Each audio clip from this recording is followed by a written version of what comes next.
नाज़रीन, programme debate सां गॾु मां आहियां मुंहिंजी मेज़बान साइमा वहाब ऐं तज्ज़ी लाइ स्टूडियो में मूंखे जॉइन कयो आहे सीनियर सहाफ़ी आहिनि मुरई साहब, नसीर गोपांग साहब ऐं हज़ब रिवायत इरफान महबूब साहब मूंसां गॾु हूंदा। प्रोग्राम में अॼु मुख़्तलिफ़ मौज़ुअनि ते ॻाल्हि ॿोल कंदासीं। सभ खां पहिरीं ज़िक्र कंदासीं KPI बलूचिस्तान अंदरि सिक्योरिटी फोर्सिस जूं कार्रवायूं थियूं आहिनि। नतीजे में 34 दहशतगर्द मारिजी विया आहिनि।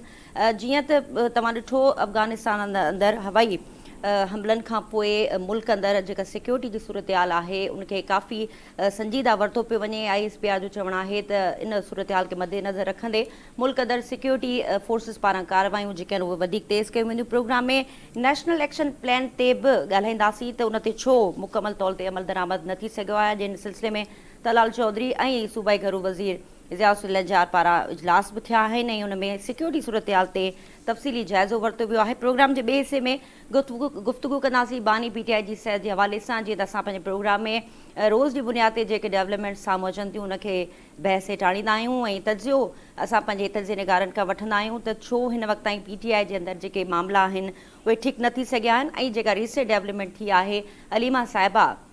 जो इहो चवणु आहे त जेको बि बानी PTI जे बयानीअ जो बार नथो खणी सघे उहो हिन पार्टी में वञी सघे थो। त अलीमा ख़ान साहिबा छो कावड़ियल आहे ऐं ख़ासि तौर ते सुहेल आफ़रीदी साहब ऐं अली अमीन गंडापुर हिक ॿिए जे आम्हूं साम्हूं अची विया आहिनि। अंदरि जी कहाणी छा हूंदी उन ते बि डिस्कस कंदासीं। प्रोग्राम जे आख़िर में गुफ़्तगू कंदासीं सिंध जे हवाले सां साज़िशूं जो जेका बाज़ ॿुधण में अचे पई ऐं सीनियर वज़ीर शर्जील नामिमुर साहब जो चवणु आहे त वफ़ाक़ी वज़ीरनि खां पुछो वञे त छो उहे साज़िशूं करे रहिया आहिनि। उहे वफ़ाक़ी वज़ीर कहिड़ा आहिनि ऐं कहिड़ियूं साज़िशूं थियणु वञनि पियूं सिंध जे हवाले सां मजमूई सूरत हाल ते डिस्कस कंदासीं। सभ खां पहिरीं KPI बलूचिस्तान जे हवाले सां जेके दहशतगर्द कार्रवायूं थियूं आहिनि उन ते मुरई साहब खां पुछंदासीं। मुरई साहब, तव्हांखे छा थो लॻे कार्रवायुनि में शिदत आई आहे बिल्कुलु ऐं सिक्योरिटी फोर्सिस बारहा इहो इज़हार बि कंदी रहे थी त जेका मुल्क जे अंदरि जी सूरत हाल आहे ज़ाहिर इंटरनेशनली जेका असांजा बॉर्डर्स आहिनि उहे हमेशह गरम रहनि था ऐं हींअर अफ़गानिस्तान जे अंदरि जेके हवाई हमला कया विया पाकिस्तान पारां उन खां पोइ सिक्योरिटी सूरत हाल खे वधीक सीरियस वरितो पियो वञे। इन सिलसिले में इजलास बि थिया आहिनि त नेशनल एक्शन प्लान जो जीअं मूं पंहिंजे इंट्रो में ज़िक्र कयो, नेशनल एक्शन प्लान PDM जी सरकार उन खां पोइ हिन वक़्तु नून लीग ऐं पीपल्स पार्टी जी सरकार आहे त पोइ DG ISPR साहब नेशनल एक्शन प्लान ते मुकमल अमल दरामद न थियण जी जेका शिकवा कनि था उहो कंहिंसां पिया कनि? जी, तव्हां ॾिठो हूंदो त हींअर जेको आहे सो हुकूमत पाकिस्तान ऐं फोर्सिस कंहिं बि सूरत में जेको आहे दहशतगर्दीअ खे बर्दाश्त करण जे लाइ तयारु कोन्हनि के। इहो पहिरीं खां हलियो पिए जेको आहे हिन जी दहशतगर्दी बीहे ई कान थी, जेको आहे किथे न किथे ही हमला कनि पिया था। उन खां पोइ सिक्योरिटी फोर्सिस तंग अची जेको आहे हिन जे ख़िलाफ़ु कार्रवाईअ जो फ़ैसिलो कयो ऐं इहा मुमकिन कार्रवाई जेको आहे फाइनल कार्रवाई आहे ऐं हींअर इहा बीहंदी कान। जेको मुंहिंजो अंदाज़ो इहो आहे जेको हिननि अंदरूनी जो इन में कयो आहे अफ़गानिस्तान में जेका कार्रवाई कई आहे उन खां पोइ हिते पाकिस्तान में सिक्योरिटी फोर्सिस ते हमला शुरू थी विया आहिनि ऐं उन खां अलावा हिननि जेको आहे सो फ़ौज जी तरफ़ां ऐं जेको आहे सिक्योरिटी फोर्सिस और ॿिया बि जेके इदारा आहिनि उहे सभु मुतहरिक आहिनि ऐं रोज़ाने जी बुनियाद ते बलूचिस्तान में ऐं KPK में कार्रवायूं जारी आहिनि। उन में जेको आहे हिन महिल ताईं 34 जेको आहे ख़्वारिज जेको आहे सो उन्हनि खे हिननि मारियो आहे ऐं कार्रवायूं इहे मुसलसल जारी रहंदियूं। ठीकु आहे। नसीर साहब, तव्हां छा चवणु चाहींदा? नेशनल एक्शन प्लान आहे ऐं ॿिए पासे ही कार्रवायूं आहिनि। PDM सरकार हिन वक़्तु बि उहा ई रूल करे पई सॼे मुल्क खे, पोइ DG ISPR साहब कंहिंसां शिकायत पिया कनि? अच्छा, पाण जेके नेशनल एक्शन प्लान जो जी तारीख़ पाण ॾिसूं त हींअर जो सिलसिलो कोन्हे। पाण हिनखे जेके ॾिसूं त 16 साल थी चुका आहिनि नेशनल एक्शन प्लान खे ठहंदे। हीअ PDM हुकूमत जो किस्सो कोन्हे। 16 दिसंबर 2014 ते जेको आहे आर्मी पब्लिक स्कूल ते हमिलो थियो ऐं उनजे तक़रीबन 8 ॾींहंनि खां पोइ 24 दिसंबर 2014 ते जेको आहे नेशनल एक्शन प्लान जुड़ियो हो। उनजा जेकॾहिं पाण अहम नुक़्ता तॾहिं नवाज़ लीग जी हुकूमत हुई, वफ़ाक़ में ख़ैबर पख्तूनख्वा में उहा ई पीपल्स पार्टी हिन जी PTI जी हुकूमत हुई। परवेज़ खटक साहब जेके आहिनि सो उहे उतां जा CM हुआ। सो हाणे फ़ौजी अदालतुनि जो क़याम मूंखे यादि हूंदो त उन ज़माने में नेशनल एक्शन प्लान ते ठहियो हो ऐं इहो ॿुधायो वियो असांखे त जेके आम अदालतूं आहिनि उन्हनि जा जेके जज साहिब आहिनि उहे या त अंडर प्रेशर अची वञनि था या उहे तकड़ा केस न पिया उकलाइनि, दहशतगर्दनि खे सज़ाऊं न पियूं अचनि, उनजे करे उहे आज़ादु थी था वञनि ऐं वरी उहे दहशतगर्दी कनि था। इन जे करे फ़ौजी अदालतुनि जो क़याम अमल में आंदो वियो। उन सां गॾु दहशतगर्दनि जी माली मुआवनत रोकी वेंदी। असांखे इहो ॿुधायो त मदरसनि जी रजिस्ट्रेशन थींदी, उन में सुधारा आंदा वेंदा त उन्हनि में किथां किथां जा माण्हू अचनि था, उते छा अची पढ़नि था, उन्हनि खे छा छा ॿियो कुझु सेखारियो वञे थो ऐं उन खां पोइ मोबाइल फ़ोन जो सिमूं मूंखे यादि हूंदो त उन ज़माने में ॼण त नालनि सां रजिस्टर थी वञो त मूंखे जेकॾहिं सच पुछो त यादि इहो हिकिड़ो ई अमल पवे थो त मोबाइल फ़ोन जी सिम माण्हू जे नाले ते रजिस्टर थी अदरवाइज़ जेके बि नुक़्ता आहिनि पाण जेकॾहिं अचूं त लाउड स्पीकर जो ग़लति इस्तेमालु रोकींदासीं सोशल मीडिया ते जेको फ़िरके वारियत पखेड़े थो जेको माण्हुनि जे ख़िलाफ़ु सख़्तु क़दम खणंदासीं नेक्टा जेको आहे मुख़्तलिफ़ सिक्योरिटी एजेंसी जेके इदारा आहिनि उन्हनि खे जोड़ण लाइ हिकिड़ो इदारो जुड़ियो उनखे फ़ाल कंदासीं ईअं ई ॿिया खोड़ जेके हुआ क़दम कंहिं ते बि अमल थींदे अफ़सोस सां चवणो थो पए त नज़र नथो अचे ही हाणे जो किसो कोन्हे तव्हांखे ॿुधायो त 2014 खां पाण जेकॾहिं डिसंबर खां ॻणणु शुरू कयूं तक़रीबन हिन खे 16 साल गुज़री चुका आहिनि त मूंखे ख़बर न आहे त DGI SPR साहिबु कंहिंखां शिकायत था कनि उन्हनि खे जेकॾहिं फ़ौजी अदालतूं बि ठहियूं मुकमल अख़्तियार बि न विया त जेकॾहिं हुकूमतुनि तावन न कयो त उन विच में मुख़्तलिफ़ हुकूमतूं आयूं आहिनि ऐं हल इहो ई आहे हिक ॿिए सां शिकायत करण जे बदिरां हल इहो ई आहे त दहशतगर्द जेके दहशतगर्द आहिनि उहे ज़ाहिर आहे इहा ताक़त जी ॿोली सम्झनि था उहे आए ॾींहुं हमला कनि था जीअं मोराई साहिबु ॿुधायो बखर में जेको आहे सो आपघाती हमलो थियो आहे कल्ह चेक पोस्ट ते सो इहे हमला ईंदड़ ॾींहंनि में अञा वधीक जेके रिपोर्टूं आहिनि त वधीक तेज़ थी सघनि था जीअं जीअं पाकिस्तान ज़ाहिर कार्रवाई कंदो त हुननि चयो आहे असां रद्द अमल ॾींदासीं अफ़गान हुकूमत थी चवे ज़ाहिर हू कीअं रद्द अमल ॾींदा उन्हनि वटि को हेलीकॉप्टर या ईअं जंगी आहिनि कोन एतिरो साज़ो सामान जो उतां खां अची पाकिस्तान ते हमिलो कनि उन्हनि वटि इहो ई हिकिड़ो वेपन आहे जेको सालनि खां कंदा रहिया आहिनि दहशतगर्दी उहे ख़ुदकुश हमला कराईंदा या जेके तव्हांजा अहम मर्कज़ आहिनि उते का दहशतगर्दी जी वारदात थी सघे थी इंटेलिजेंस रिपोर्टूं आहिनि त उन्हनि खे वधीक अञा ताईं सिक्योरिटी खे बहितर कयो पियो वञे बहरहाल कंहिंखे बि शिकायत न करणु खपे सूबाई हुकूमतूं हुजनि वफ़ाक़ी हुकूमत हुजे ऐं जेके सिक्योरिटी जा इदारा आहिनि उन्हनि जो हिकिड़ो तकिड़ो इजलास ॿीहर थियणु खपे इन कैमरा इजलास थिए या पार्लियामेंट जो गॾियल इजलास थिए वेही करे जेके आहिनि पाण में इहे फ़ैसिला कनि त हाणे इन्हनि दहशतगर्दनि खे असां कीअं मोह ॾींदासीं बाक़ी शिकवा शिकायत पाण सालनि खां ॿुधंदा पिया अचूं कॾहिं ॿुधाए थो वञे PTI ते करे थी भाई दहशतगर्दी अॼु जो मसइलो आहे कोन पाण जेकॾहिं ॾिसूं त आहे त तमामु घणो पुराणो पर 9/11 खां पोइ उन में तमामु घणी शिदत आई आहे सो इहो अॼु जो किसो आहे कोन परवेज़ मुशर्रफ जे दौर में त आए ॾींहुं ख़ुदकुश हमला थींदा हुआ सो बजाए शिकायत कजे वेही हुन ते हिकिड़ी मज़बूत हिकमत अमली ठाहिजे ऐं नेशनल एक्शन प्लान ते अमल खां सवाइ ॿियो को चारो नज़र कोन थो अचे ठीकु आहे इरफान साहिबु KP हिकिड़ो अहिड़ो सूबो आहे जिते दहशतगर्दी जो जेको ईअं सम्झो त बुनियादी जेको नेटवर्क आहे उहो उतां खां ई ऑपरेट थिए थो ऐं हिन वक़्तु सरगर्म आहे उते इन क़िस्म जूं कार्रवायूं बि तव्हां ॾिसो पिया ऐं काउंटर में जेके फोर्सिस पारां कार्रवायूं बि जारी आहिनि असांजा बॉर्डर्स हुजनि या इंटरनल पॉलिसीज़ हुजनि असांजे अंदरि नेशनल एक्शन प्लान जो ज़िक्र इन करे करे रही आहियां छो त हीअ जेके कार्रवायूं आहिनि बेसिकली उतां उन्हनि शयुनि जो तसलसुल आहिनि त नेशनल एक्शन प्लान ते अमल दरामद न थियण जो बुनियादी कारण उन में DGI SPR इहो चयो त सियासी जेके पार्टियूं आहिनि उन्हनि जी शायदि नियत कोन्हे जो उन ते उन जी रूह मूजिबि अमल करे सघनि त हिकिड़े पासे इहा शिकायत आहे ॿिए पासे KP जे अंदरि रेज़िस्टेंस नज़र अचे थी उन्हनि ऑपरेशन्स खे मंतक़ी अंजाम ताईं पहुचाइण में उहे रेज़िस्ट कनि पिया त ओवरऑल जेको दहशतगर्दी जो सॼो हिकिड़ो नेटवर्क आहे मुल्क अंदरि उनखे काउंटर करण लाइ जेको मैकेनिज़म ऐं नेशनल एक्शन प्लान ते अमल दरामद न थियणु ऐं गॾोगॾु PTI जी गवर्नमेंट आहे KP अंदरि ऐं उहा रेज़िस्ट करे पई यकीन तौर ते काफ़ी बयान बि तव्हां ॿुधंदा हूंदा त उहा ऑपरेट नथी थियण ॾे इन्हनि सॼनि मामलनि खे त ओवरऑल छा मंज़रनामो ॾिसो पिया तव्हां दहशतगर्दी हवाले सां वॾी महिरबानी नेशनल एक्शन प्लान ते जेकॾहिं 2026 में बि अमल नथो थिए या जॾहिं ठहियो हो 2010 में नवाज़ शरीफ़ साहिब जी हुकूमत में 14 में सॉरी तॾहिं बि जेकॾहिं उन ते अमल नथो थिए त उन वक़्तु बि उन में जेके रंडकूं हुयूं उहे हुकूमतुनि सियासी जमायतुनि पाण विधियूं ऐं हाणे बि जेकॾहिं रंडकूं आहिनि त उहे हुकूमतुनि सियासी जमायतूं पाण विझी रहियूं आहिनि तव्हांखे यादि हूंदो जीअं नसीर साहिबु मदरसनि जी रजिस्ट्रेशन जे हवाले सां ॻाल्हि कई हिकिड़ो नुक़्तो शामिलु हुयो एक्शन प्लान में तॾहिं बि मौलाना फज़लुर रहमान साहिबु चयो मदरसनि जे हवाले सां असां का बि ॻाल्हि बर्दाश्त कोन कंदासीं ऐं हिकिड़ो बयानियूं बिल्डअप कयो वियो त भई हुकूमत चाहे थी त मदरसा बि जेके आहिनि उहे हाणे हुकूमतुनि जे ताबे हुजनि ऐं पोइ उन ते हिकिड़ो मज़हबी कार्ड खेॾण जी कोशिशि कई वई दुनिया में आहे त जुमे जो ख़ुतबो जेको आहे हुकूमत जी मंज़ूरी खां सवाइ न थींदो आहे हिते मदरसनि में छा कुझु थिए पियो मुंहिंजे ख़्याल में हुकूमतुनि खे कमज़ोरी न ॾेखारणु खपे त हिकिड़ो मज़हबी कार्ड इस्तेमालु थियो जंहिंजे नतीजे में नवाज़ शरीफ़ साहिब खे पाण खे उन वक़्तु पोइ हिते हटणो पियो ऐं तव्हां ॾिठो उन ई दौर में तोहिन मज़हब जा केॾा मामला थिया इवन एसी ताईं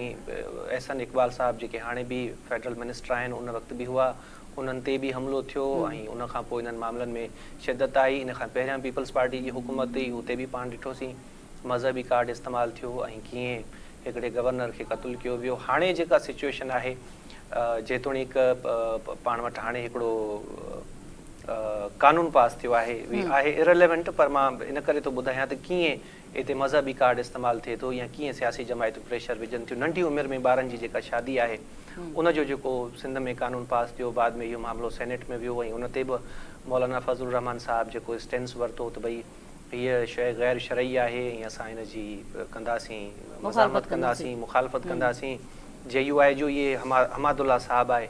उन शायदि चयो त भई मां 12-16 सालनि जी छोकिरीअ सां शादी कंदुसि। सो मज़हबी कार्ड अची थो वञे, उते हुकूमतुनि खे बि पोइ ते हटणो पइजी वञे थो ऐं सिक्योरिटी इदारा बि शायदि पोइ ते हटी था वञनि। नतीजे में अहिड़े क़िस्म जूं मयारूं अचनि थियूं। ख़ैबर पख्तूनख्वा में हिन वक़्तु जेका सूरत हाल आहे त सभ खां वधीक सिक्योरिटी फोर्सिस या वफ़ाक़ी हुकूमत खे जेको चैलेंज आहे उहो पाण सूबाई हुकूमत जी तरफ़ खां ई आहे। ऐं सूबाई हुकूमत रुॻो इन करे मुखालफ़त न करे रही आहे त भई हीअ जेके मामला आहिनि उहे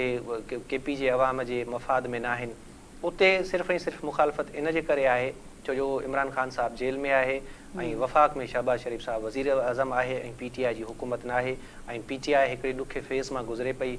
सो इन जे करे ई इन्हनि शयुनि जी मुखालफ़त थी रही आहे। आसान जुमिलो हिकिड़ो आहे जेको फिट बीहे थो त जॾहिं असां पंहिंजे ज़ाती मफ़ादनि खे क़ौमी मफ़ादनि ते तरजीह ॾींदासीं त पोइ ईअं ई थींदो। ख़ासि तौर ते दहशतगर्दी ऐं मईशत वारा जेके मामला आहिनि, मां अॻु में बि चवंदो रहियो आहियां, हाणे बि चवां थो, इन्हनि मामलनि ते घटि में घटि इनफ़रादी तौरु असांजी पॉलिसी न हुजणु खपे। हर हुकूमत पंहिंजी पॉलिसी ठाहे थी। जीअं 2018 जो असां हवालो ॾींदा आहियूं त दहशतगर्दनि सां ॻाल्हियूं थियूं थियनि, हाणे असां दहशतगर्दनि सां ॻाल्हियूं न कंदासीं। त मईशत ऐं दहशतगर्दी इहे ॿ अहिड़ा एलिमेंट आहिनि जंहिं ते हिकिड़ी ई पॉलिसी हुजे, हुकूमत उहा कंहिंजी बि अचे पर उन पॉलिसी खे उहा कंटिन्यू करे। उन जे करे ज़रूरी आहे त जेके बि सियासी ऐं मज़हबी जमायतूं आहिनि उहे हिकु पेज ते हुजनि ऐं इहा वरी ज़िम्मेवारी वक़्त जी हुकूमत ते लागू थिए थी त उहो अहिड़े क़िस्म जी पॉलिसी ठाहे ऐं सभिनी जेके बि धुरियूं आहिनि, स्टेक होल्डर्स आहिनि, उन्हनि खे एतमाद में वठे ऐं हिकिड़ी अहिड़ी पॉलिसी तश्कील ॾे अख़्तियार करे जेका लॉन्ग टर्म हले। छो जो हीअ जेके मामला आहिनि इहे असांखे शॉर्ट टर्म पॉलिसी इन जा का बि नतीजा न ॾींदी जेसीं ताईं असां लॉन्ग टर्म का पॉलिसी नथा ठाहियूं। अदरवाइज़ पोइ पाण ॾिसूं था त हिन वक़्तु हिकिड़ी मखलूत हुकूमत आहे, उनजी पंहिंजी पॉलिसी आहे, सुभाणे हुकूमत चेंज थींदी त उनजी वरी पंहिंजी पॉलिसी ईंदी। बाक़ी जेके मयारूं ॾियनि था उन्हनि जूं पंहिंजूं हुकूमतूं बि रहियूं आहिनि। ॿियो त ठहियो हाणे निगरान सेटअप हो, हुन में कराए वठंदा, पर वरी बि उहा ई ॻाल्हि आहे त असीं पाण हिक ॿिए जा पेर छिकण में पूरा आहियूं। असां हिक ॿिए जा पेर छिकींदासीं त असां मुल्क ते जेका हलां थिए थी या मुल्क खे जेकी ख़तरा दरपेश आहिनि उन्हनि खे कीअं मुंहुं ॾींदासीं। एकी जी ज़रूरत आहे, ॿधी जी ज़रूरत आहे, भला हिदायत ॾींदो। ठीकु आहे नाज़िर, प्रोग्राम में गुफ़्तगू कंदासीं बानी PTI जे सैर जे हवाले सां। अलीमा साहिबा काफ़ी कावड़ियल आहे पार्टी क़यादत ते ऐं उनजो चवणु आहे त जेको बि कारकुन या जेको बि पार्टी जो मेंबर आहे उहो अगरि इमरान ख़ान जे बयानीअ खे बार सम्झे थो ऐं उन ते नथो पूरो लहे तो पार्टी छॾे सघे थो। उनखे अलावा सोहेल आफ़रीदी ऐं अली अमीन गंडापुर साहब बि आम्हूं साम्हूं अची विया आहिनि। गंडापुर साहब खां सिक्योरिटी वरिती वई आहे जंहिं ते उन्हनि काफ़ी तहफ़ुज़ात ज़ाहिर कया आहिनि। त मुरैद साहब ॿुधाइजो, हिकु पासे बानी PTI जी सिहत आहे, ॿिए पासे अलीमा साहिबा जेका मीडिया सां ॻाल्हि ॿोल कंदे चयो त पार्टी जा जेके माण्हू आहिनि उहे बानी जी सिहत ते सीरियस न आहिनि ऐं जंहिं तरीक़े जो प्रोटेस्ट हू चाहिनि पिया उहो न पियो थियणु वञे। हिकिड़े पासे इहे मामला, ॿिए पासे गंडापुर साहब ऐं सोहेल आफ़रीदी साहब आम्हूं साम्हूं आहिनि। इन्हनि ॿिन्हिनि जे विच में कहिड़ो इख़्तिलाफ़ तव्हांखे नज़र अचे पियो, छो पिया विढ़नि?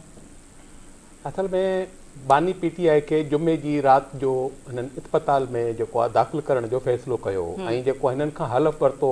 PTI जे अॻुवाणनि खां त तव्हां इन सिलसिले में जेको आहे बानी PTI जे इलाज जी मालूमात कंहिंखे न ॾींदो ऐं कारकुननि खे इस्पताल न घुराईंदो। इन ते मामिलो सेट थी वियो। लेकिन जॾहिं डॉक्टरनि जे मामले ते बानी PTI जी भेणुनि इनकार करे छॾियो त इहे डॉक्टर असांखे नथा वणनि, असांखे पंहिंजी मर्ज़ी जा डॉक्टर रखंदा, जंहिं ते इतफ़ाक़ न थियो, जंहिंजे करे बानी PTI खे इस्पताल न मोकिलियो वियो। ऐं हींअर जेको आहे सो अलीमा ख़ान जेका आहे सख़्तु नाराज़ आहे। उहा जेका PTI जेके रहनुमा आहिनि उन्हनि खे हुननि बाक़ाइदा वार्निंग ॾिनी आहे त तव्हां बानी PTI जे इलाज जे बारे में को बि जेको आहे बयानु न ॾियो ऐं इन ते कंहिं बि क़िस्म जी सियासत न कयो। ऐं ॿिए पासे जेको आहे सो गंडापुर इहो चए थो त जेको आहे मुंहिंजी सिक्योरिटी वापसि वरिती वई आहे, जॾहिं त KPK पुलिस चए थी त अहिड़ी का ॻाल्हि कान्हे का। ऐं KPK जो सोहेल आफ़रीदी जेको वज़ीर आला आहे उहो चए थो त भई हींअर जेको आहे गंडापुर जेको आहे सो इशू मतिलबु पंहिंजो हिकिड़ो ठाहे थो ऐं ख़बरुनि में रहण जे लाइ इहे अहिड़ियूं हरकतूं करे पियो। ठीकु आहे नज़ीर साहब, तव्हां छा चवणु चाहींदा? हुकूमत राज़ी आहे बानी PTI खे इस्पताल मोकिलण लाइ, पर पार्टी जे अंदरि जेके मामला आहिनि उहे हिन वक़्तु ठीकु न थी सघिया आहिनि, जंहिंजे करे बानी पीटीआई खे अस्पताल मुंतक़िल करण जे वज़ह को हतमी फ़ैसिलो न थी सघियो आहे। ऐं ॿिए पासे गंडापुर साहिब ऐं सुरेश साहिब बि आम्हूं साम्हूं आहिनि। त हिन वक़्तु बि तव्हां ॾिठो त इंतिशार उहे चोट चढ़ंदा पिया वञनि। पहिरीं त अलीमा साहिबा रजिस्ट कयो पिए ऐं उन्हनि खे डील कयो पिए, पर हिन वक़्तु सूबे जो जेको वॾो वज़ीर आहे उहो गंडापुर साहिब साम्हूं साम्हूं अची वियो आहे। जॾहिं त तव्हांखे यादि हूंदो जॾहिं सोहेल अफरीदी साहिब जॾहिं ओथ वरितो पिए वॾे वज़ीर जो, त अली अमीन साहिबु हुनखे वेलकम कयो ऐं काफ़ी ख़ुशगवार मुलाक़ातूं बि असां ॾिठियूं। त हाणे रिसेंट अहिड़ो छा थियो आहे जो ॿई जेके आहिनि उहे विड़ी पिया आहिनि? ॾिसो, सूबे जो वज़ीर आला हुजणु माना हिकिड़ी पूरी बादशाहत आहे। उहा जॾहिं गंडापुर साहिब खां वई त इहो त ज़ाहिर हाणे मीडिया खे जेसर ॾियणो हूंदो आहे त भई मां वेलकम थो कयां दिलि सां, पर जंहिंखां हिते क्लर्क जी बि जेकॾहिं नौकिरी वञे,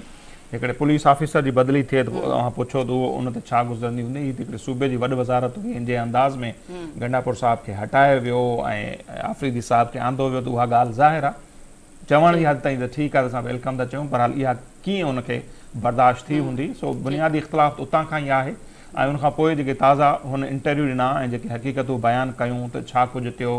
अक्टूबर वारे एहतजाज में, पोइ उहे मामला कीअं तय न थी सघिया या जेका डील थियणी हुई उहा छो न थी सघी, उनखां पोइ ज़ाहिर आहे पार्टी जे अंदरियां खोड़ सारा माण्हू आहिनि जेके इहे अंदरि जूं ॻाल्हियूं ॿाहिरि आणण ते गंडापुर साहिब ते नाराज़ आहिनि। ऐं नाराज़गी जा बुनियादी सबब इहे बि आहिनि। कुझु माण्हुनि जो त इहो बि चवणु आहे त मौजूदा वक़्तनि ते गंडापुर साहिब जेके बयान ॾियनि पिया उहे एस्टेब्लिशमेंट जे हथनि में खेॾनि पिया या उन्हनि जा मार्केट में आंदल आहिनि। हाणे इहे बि ॻाल्हियूं हलनि पियूं, केतिरी सदाकत आहे वक़्तु ज़ाहिर आहे उनखे साबित कंदो। बाक़ी जेतिरे केतिरे ॻाल्हि आहे अलीमा ख़ान साहिबा जी, त सच पुछो हींअर ताईं खोड़ पीटीआई जा अॻवान ख़ासि तौर ते शेर अब्दुल मरवत हुजनि या ॿिया, उहे चवंदा रहिया त हींअर ताईं बानी जन मुश्किलातुनि खे मुंहुं ॾिए पियो, उन में उन्हनि जी भेणियुनि ख़ासि तौर ते अलीमा ख़ान साहिबा जो हथु आहे। उहे ॻाल्हियूं हाणे ॼण त प्रूफ थियनि पियूं।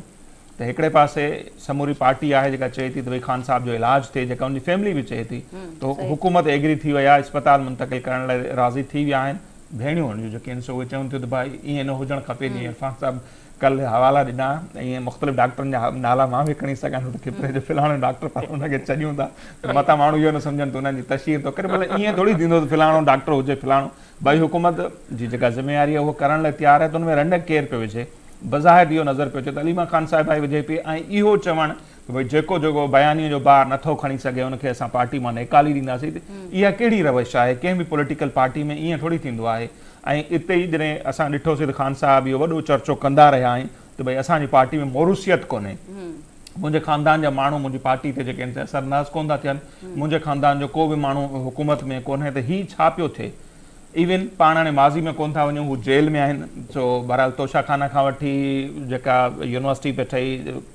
उन सभिनी जे पोयां फराह गोगी केरु हुई, उनजी घरवारी जो केतिरो असरु सूख हो, बुशरा बीबी साहिबा जो मोरूसियत ते पाणू त कोन था वञूं, पर हींअर बि उन जूं भेनरूं जंहिं अंदाज़ सां पाण ॾिसूं पिया, ख़ासि तौर ते अलीमा ख़ान साहिबा, ख़ैबर पख्तूनख्वा जी पूरी हुकूमत ॼण त उहा वेठी थी हलाए। जेको माण्हू उनखे क़बूल कोन्हे उहो पार्टी में रही कोन थो सघे, जेको माण्हू उनखे क़बूल न आहे उहो सीएम नथो रही सघे, जेको माण्हू उनखे क़बूल न आहे पोइ उहो सहाफ़ी आहे, तजिया निगार आहे, इवन उन्हनि जी पार्टी जा जेके अहम माण्हू आहिनि उन्हनि जे पोयां उन्हनि जी पूरी जेका सोशल मीडिया ब्रिगेड आहे उहा लॻी थी वञे, त इहो छा थो साबित करे? उहा ई आहे मोरूसियत आहे। ख़ान साहिब जेकॾहिं अंदरि आहे त ॿाहिरि उन्हनि जी भेण जो सिको थो हले ऐं उहा वेठी थी हाणे चैलेंज करे। उहा बैरिस्टर गोहर जेको ज़ाहिर ख़ान साहिब जी मंज़ूरी सां मुंतख़िब थियो हो, पार्टी जो चेयरमैन थियो, हू उनखे मञण लाइ तयारु कोन्हे। गंडापुर हो त उन सां कोन पे लॻी उनजी, कॾहिं ॿुधोसीं सलमान अकरम राजा साहिब सां उनजो जहिड़ो, कॾहिं असद कैसर सां उनजो जहिड़ो। हाणे सोहेल आफ़रीदी बि इन ख़ौफ़ में आहे जेकॾहिं उन बि उनजा अख़्तियार न मञा त सुभाणे ॾिसो त उनजे ख़िलाफ़ु कहिड़ी कैंपेन थी हले। सो ईअं हुजणु न खपे ऐं उहो ई त ॻाल्हियुनि खां सवाइ को रस्तो कोन्हे जंहिं वे में उनजी पार्टी वञे पई। ऐं मूंखे इहो बि लॻे थो त हाणे ईंदड़ ॾींहंनि में ॾिसूं था त महमूद ख़ान अचकज़ई या अलामा नासिर अब्बास साहिब इहे केतिरो अरसो हली सघनि था। ऐं जेकॾहिं भेणियुनि जो इहो रवैयो रहियो त मूंखे नथो लॻे इहे ॿई बि इन्हनि उहिदनि ते रही सघंदा। को बि इज़तदार माण्हू हुन पार्टी में बि रही सघंदो या कंहिं अहम उहिदे ते। इरफान साहिब तव्हां छा ऐड कंदा हुन में, ऐं छो हिन वक़्तु बानी पीटीआई जूं भेनरूं नथियूं चाहिनि त बानी पीटीआई अस्पताल शिफ्ट कजे ऐं हुनजो हिकिड़ो प्रॉपर इलाज कयो वञे? ॾिसो हाणे जेको कुझु थी रहियो आहे इहे शयूं त थियणियूं हुयूं, अंडरस्टूड आहे। अलीमा ख़ान जो हिकिड़ो रिश्तो आहे, भाउ हुनजो जेल में आहे, सालनि खां वठी जेल में आहे।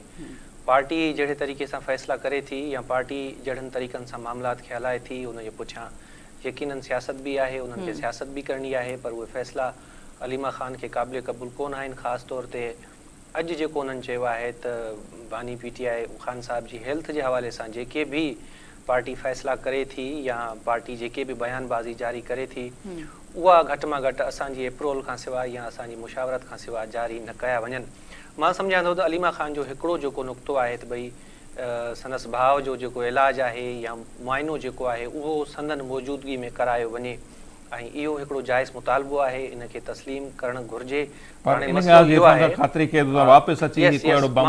इहा ॻाल्हि कयां पियो त पर मसइलो इहो आहे त हाणे हिते सियासत बि गॾिजी वई आहे। हूअं अलीमा ख़ान ऐं इमरान ख़ान साहिब जी भेणुनि जो सियासत सां को ताल्लुक़ को वास्तो कोन्हे को, पर जॾहिं हू मुलाक़ात लाइ वञनि था को न को न्यापो खयूं अचनि था, को न का अहिड़ी स्टेटमेंट या बयानबाज़ी करे वठनि था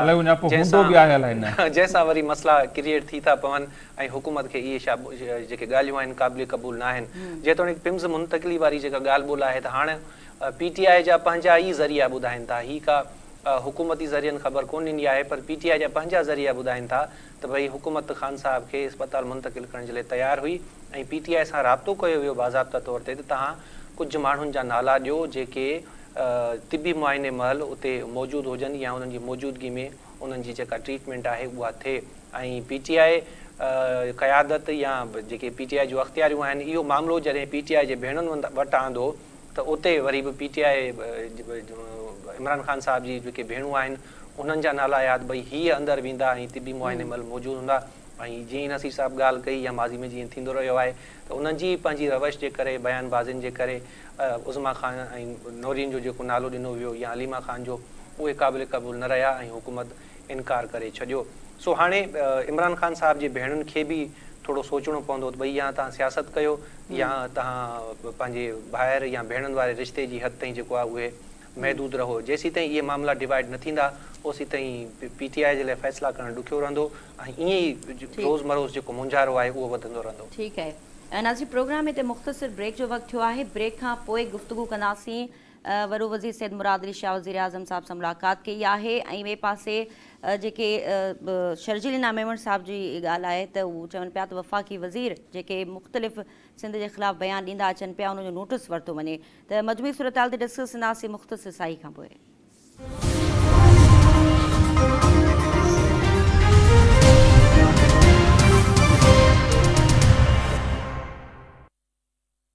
वेलकम बैक नाज़रीन, डिबेट में इन वक्त गुफ्तगू कंदासीं। वॾे वज़ीर सैद मुराद अली शाह वज़ीर आज़म शहबाज शरीफ़ सां मुलाक़ात कई आहे। ॿिए पासे सीनियर सूबाई वज़ीर शर्जील इनाम मेमण जो चवणु आहे त गवर्नर हाउस मां सिंध ख़िलाफ़ साज़िशूं थी रहियूं आहिनि ऐं हू पीपल्स पार्टी क़यादत खां इहो मुतालबो थो करे त वफ़ाक़ सां ॻाल्हायो वञे, वफ़ाक़ी हुकूमत खां इन मामले ते जवाबु तलब कयो वञे। त मोरे साहिबु तव्हां छा चवणु चाहींदा? वफ़ाक़ी वज़ीरनि जे हवाले सां शर्जील साहिबु मुतालबो क़यादत सां करे छॾियो आहे। जे कल्ह बि पाण इन ई टॉपिक ते डिस्कस कयोसीं पिए त छा सदर ज़रदारी इन जो नोटिस वठंदो या वज़ीर आज़म शहबाज शरीफ़ इन मामले ते वफ़ाक़ी वज़ीरनि खे घुराए को तंबी ॾींदो। ऐं अॼु वॾे वज़ीर बि मुलाक़ात कई आहे वज़ीर आज़म सां, त तव्हांखे छा थो लॻे त इन मामले ते बि गुफ़्तगू थी आहे? बज़ाहिर त जेका इन्हनि जेका प्रेस रिलीज़ आहे जंहिंमें हिननि ॿुधायो आहे त वॾे वज़ीर जेको आहे शहबाज शरीफ़ सां वज़ीर आज़म सां मुलाक़ात कई आहे। उन मौक़े ते इसहाक़ डार, आज़म नज़ीर तारड़, एहसन इक़बाल ऐं राणा सनाउल्लाह बि मौजूदु हुआ। उन में जेको वज़ीर आला सिंध जेको आहे तरक़ियाती कमनि जे बारे में वज़ीर आज़म खे ब्रीफिंग ॾिनी त भई सिंध में ही तरक़ियाती कम थियनि पिया ऐं ही प्रोजेक्ट हलनि पिया। ऐं उन खां अलावा वज़ीर आज़म जेको आहे उन जवाबी तौरु उन्हनि खे इहो ई चयो त भई जेको आहे सो जेके तरक़ियाती कम उन्हनि जो खे तेज़ कयो वञे। हिकु तरफ़ त इहा ॻाल्हि निकिती आहे। बाक़ी अॼु जेका सीनियर सूबाई वज़ीर शर्जील इनाम मेमण जेका प्रेस कॉन्फ्रेंस कई आहे उन में हिकु दफ़ो वरी हुन चयो आहे त भई जेको आहे सो गवर्नर हाउस ऐं वफ़ाक़ी वज़ीर इहे जेको आहे सो सिंध हुकूमत जे ख़िलाफ़ु जेको आहे साज़िश पिया था कनि गवर्नर हाउस में वेही करे। ऐं मां PPA जी क़यादत खे इहो चवंदुसि त भई जेको आहे सो तव्हां जेको आहे सो वफ़ाक़ी हुकूमत खां जवाबु तलब कयो त बाबा इहा जेको छा पियो थिए ऐं सिंध हुकूमत जे ख़िलाफ़ु इहो कहिड़ी साज़िश आहे जंहिं तहत जेको आहे जेको हिकिड़ी कंपेन पे हलाई वञे। इन बारे में जेको आहे शर्जील इनाम मेमण चयो त भई कराची में जेके मनसूबा आहिनि उहे सिर्फ़ु जेको आहे कराची ऐं हैदराबाद वारनि जे लाइ न आहिनि बल्कि पूरे पाकिस्तान जे लाइ आहिनि। पूरे पाकिस्तान हिते अचे थो, पूरे पाकिस्तान जा माण्हू हिते मौजूदु आहिनि, उहे सभु उन मां इस्तफ़ादा कनि था। इन करे जेको आहे सो इहो चवणु ग़लति आहे त जेको असांखे जेको आहे हिते एतिरी आदमशुमारी आहे ऐं असांखे हुन इहो मञियो त असांखे चैलेंज आहिनि त भई जेको आहे शहर में कुझु रोड रस्ता ख़राबु आहिनि लेकिन असांजा तरक़ियाती कम जारी आहिनि। ठीकु आहे नसीर साहिबु, जीअं तव्हांखे यादि हूंदो मरियम साहिबा विच में काफ़ी तल्ख़ बयान ॾिना पिए सिंध हुकूमत जे हवाले सां। त तव्हांखे यादि हूंदो उनखां पोइ मोहसिन नक़वी साहब जो वॾो किरदारु असांखे नज़र आयो ऐं उन्हनि मामलनि खे सॉर्ट आउट कयो त हिन वक़्तु तव्हांखे छा थो लॻे ॿीहर का अहिड़ी पेशरफ़ थियणु वञे पई? उहे मामला ॾिसो न ॿिया हो जॾहिं बिलावल साहब पंजाब जो दौरो कयो बोर्ड जा मामला हुआ या उनजी मदद उन दौरान जेके मरियम साहिबा जेके बयान ॾिना हाणे पीपल्स पार्टी ऐं नून लीग जा मामला हिकिड़ा अलॻि नोयत जा आहिनि उनखे पाण अलॻि तनाज़ुर में ॾिसूं था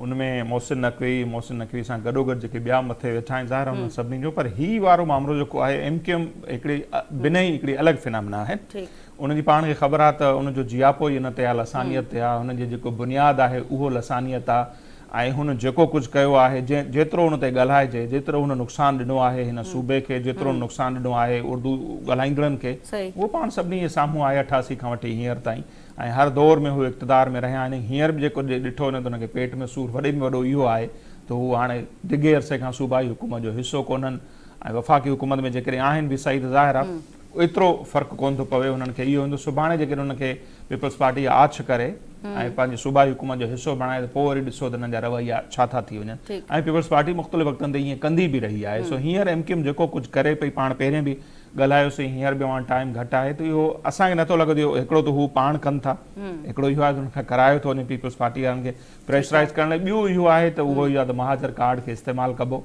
जंहिं मां उन्हनि खे कुझु वरणो कोन्हे ऐं अहिड़ो को ख़ासि उन्हनि खे फ़ाइदो थियणो कोन्हे मज़े हिकिड़ी सियासत आहे हू चवंदा ख़बर ॿिन्ही खे आहे पीपल्स पार्टी खे ख़बर आहे MQM खे ख़बर आहे इहो जंहिं कम जी ॻाल्हि कनि था सूबा कॾहिं ठहणा कोन्हनि सियासत आहे जेका पई थी थिए ठीकु आहे इरफान साहब तव्हांखे लॻे थो त हीअ जेका बयानबाज़ी आहे MQM जी ऐं सिंध हुकूमत जे वज़ीरनि जी उहा सिर्फ़ु बयानबाज़ी जी हद ताईं या सिर्फ़ु सियासत आहे या को आहे को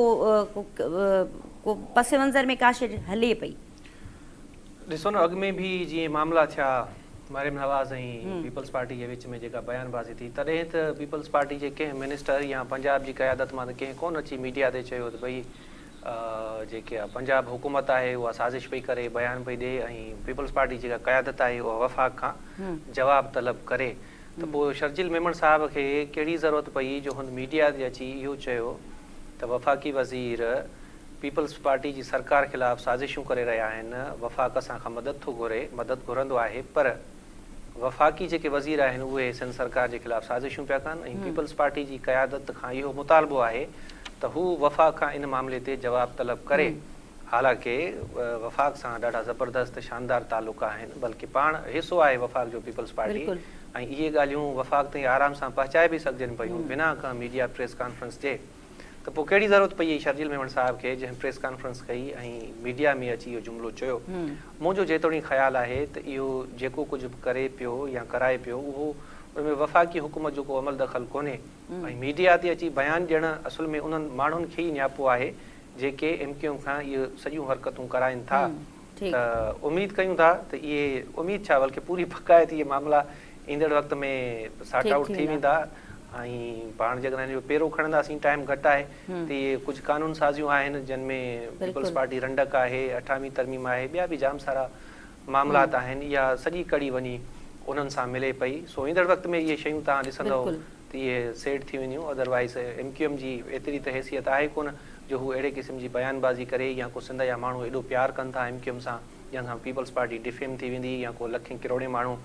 कराची हैदराबाद ऐं सखर जे रोडनि रस्तनि ते निकिरी ईंदा ऐं पीपल्स पार्टी जेको वोट खे नुक़सानु थींदो इहो सॼो कुझु करायो पियो वञे ऐं ईंदड़ वक़्त में तव्हां ॾिसंदव त इहे शयूं खुली तौरु साम्हूं अची वेंदियूं। शर्जील इनाम मेमण इहो बि चयो त जेको आहे जॾहिं जेको आहे सो ज़रदारी साहब वटि जेको आहे मीटिंग में जेको आहे मिनिस्टर विया हुआ उन्हनि सां मुलाक़ात थी आहे त उन में सोशल मीडिया ते हिननि कंपेन हलाई त भई जेको आहे सो सूबाई मिनिस्टरनि जी वज़ीर अला जी क्लास थी आहे लेकिन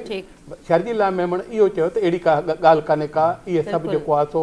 ज़रदारी साहब असांजो वॾो आहे असांजो बुज़ुर्ग आहे असांखे जेकॾहिं उहो चवंदो कुझु चवंदो त असांखे उहा ॻाल्हि ॿुधणी आहे उनजी इन में कहिड़ी ॻाल्हि आहे जेको आहे जेको सोशल मीडिया ते इनखे बेसिकली ख़बर अथई अब्दुल मालिक साहब पंहिंजे प्रोग्राम में ब्रेक कई जंहिंजी अॼु तरदीद थी आहे ऐं